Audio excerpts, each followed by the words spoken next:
High বন্ধুরা, আবার এসে গেলাম একটা নতুন ব্লগ নিয়ে। আজকের ব্লগ হচ্ছে আমার বন্ধুর মেয়ে প্রীতি ওর গোদভরাই রসম, অর্থাৎ সাত ভক্ষণের ভক্ষণ। তো যাই হোক, আমি যখন পৌঁছালাম তখন তো প্রীতি বসিয়ে পড়েছে খেতে। ওর মামি যা যা সব করতে হয় গোদভরাই রসম সেই সবগুলো কমপ্লিট করছে দেখলাম। বেশ ভালোই লাগছে, সুন্দর লাগছে।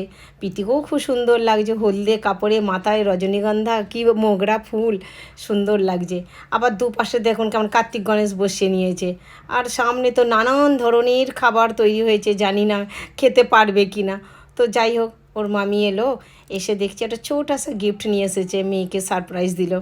একটা বক্সের ভিতর কী আছে, আমরাও ভাবছি কী আছে কী আছে। যাই হোক, খুব সুন্দর জিনিস, একটা কানের ছিল।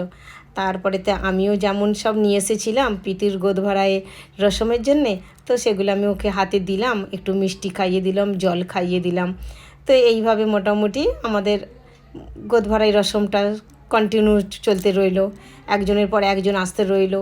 আবার গোদভরাই হয়ে যাওয়ার পরেতে আবার একটা করে ছোটো নানি নানা উমুক তুমুক সব যে সব প্লাকেট নিয়ে এসেছিলো, সেই সব নিয়ে সব পাশে বসে সব ফটো তোলা হলো।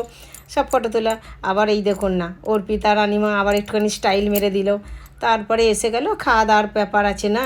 তো যাই হোক, অনেক কিছু রান্নাবান্না হয়েছিল বন্ধু, শুক্তো, ডালনা, পকোড়া, ক্ষীর, পাঁপড়, চাটনি, মিষ্টি, মতলব কি অঢেল অনেক কিছু। তো যাই হোক, সমস্ত কিছু খাওয়া দাওয়ার পরেতে আমরা এবার চলে এলাম একটু আদ্রু ফটো মটো তুলতে। মোটামুটি দেখুন আমরা সকলেই মিলে খুব সুন্দর করে সব বসে দাঁড়িয়ে সব ফটো নেওয়া হলো সকলের সাথে, নানি দাদি সকলের সাথে। যাই হোক,